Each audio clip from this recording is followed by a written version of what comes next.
আমাদের শিক্ষা ব্যবস্থায় একটা বিষয় খুবই প্রচলন আছে যে আমরা মনে করি যে সন্তানদের প্রহার করলেই সন্তান ভালো পড়াশোনা করবে, তার শাসন ভালো হবে, সন্তানের ভবিষ্যৎ ভালো কিছু হবে, তাই কঠোরতার মধ্যে রাখলে প্রহারের মাধ্যমে তাহলে বেশ ভালো হবে।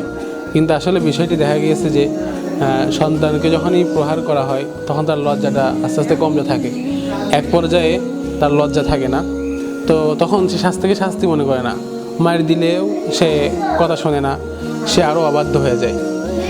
তো আমরা রাসূলের জীবন থেকে সাল্লাল্লাহু আলাইহি ওয়াসাল্লাম শিখতে পারি যে উনি আনাস রাদিয়াল্লাহু আনহুকে কীভাবে তারবিয়াত করতেন। আনাস রাদিয়াল্লাহু আনহু নবী করিম সাল্লাল্লাহু আলাইহি ওয়াসাল্লামের খেদমতে ছিলেন। তো আনাস রাদিয়াল্লাহু আনহু অনেক চঞ্চল ছিলেন, তারপরেও তার চঞ্চলতাকে উনি মানায় নিয়ে দেখা গিয়েছে যে ভালো স্বভাব, ভালো অভ্যাসে পূরণ করেছেন, রূপান্তর করেছেন। কীভাবে উনি সরাসরি আদেশ দিতেন না এবং কখনো বলতেন না এটা কর, ওটা করো, সেটা করো, এভাবে না। উনি বুঝিয়ে বলতেন, হ্যাঁ এটা করলে ভালো হয়, এভাবে না সেভাবে। আবার দেখা গিয়েছে যে রাসূল সাল্লাল্লাহু আলাইহি ওয়াসাল্লাম কখনো বলেন নাই যে এটা করতে হবে বা এটা কেন করলে।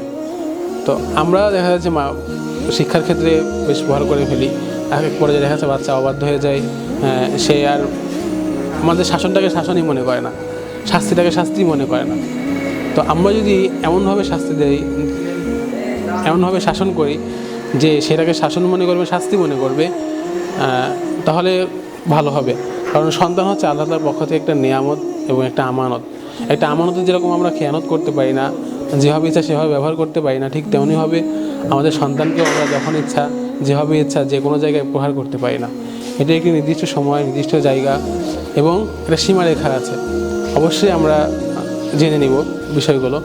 তো আজকে ইনশাআল্লাহ এতটুকুই। সামনে আমরা আরও বিস্তারিত আলোচনা করবো একজন সন্তানকে শিক্ষাদানের ক্ষেত্রে আমরা কীভাবে শাসন করতে পারি, কতটুকু শাসন করতে পারি, শাসনের সীমারেখা কতটুকু, যে প্রহার করতে হয় কোথায় প্রহার করব। তো আজকের আলোচনা থেকে এতটুকুই শিখলাম যে সন্তানকে প্রহারের মাধ্যমে শিক্ষা দিয়ে অনেক ভালো কিছু হবে সেটা এরকম না। এক পর্যায়ে দেখা যাচ্ছে প্রহার করতে করতে মায়ের দিতে দিতে সন্তান এটাকে শাস্তিই মনে করে না, শাসনই মনে করে না।